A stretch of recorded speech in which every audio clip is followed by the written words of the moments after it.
भाई केते गंधिया एटा तो बंद हेबा कथा। से सब काम सरकार रो, आम काम खाइबा। भाई पूरी गोटे दियो। कहीं जरूरी जे कौनसी सरकारी अधिकारी जाई से निजे कही बंद कराइबे कि ए जगार बहुत असना अछि बोली। तुमे ही ढाबा बंद कर, एही दुकान बंद कर, बंद कर।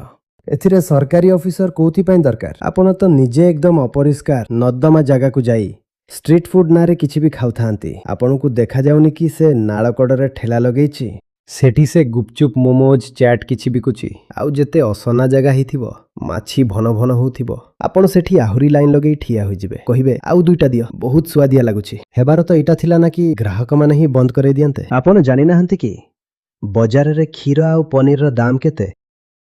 तेबे आपनको केमिति लागुछि जे से आपनको पनीर वाला छोले भटुरे सबु मात्र 25 टंकारे देई दबो? सेमाने तो लिखि रखिथांती 25 टंकारे पनीर थाली, 25 टंकारे पनीर थाली। केमती केमती प्रतिटी खर्च उपरे बुद्धि लगा जे एथिरु मते या बदल रे कोन मिलिबो। निजको महत्व देबार सिख, निजको मूल्य देबार सिख।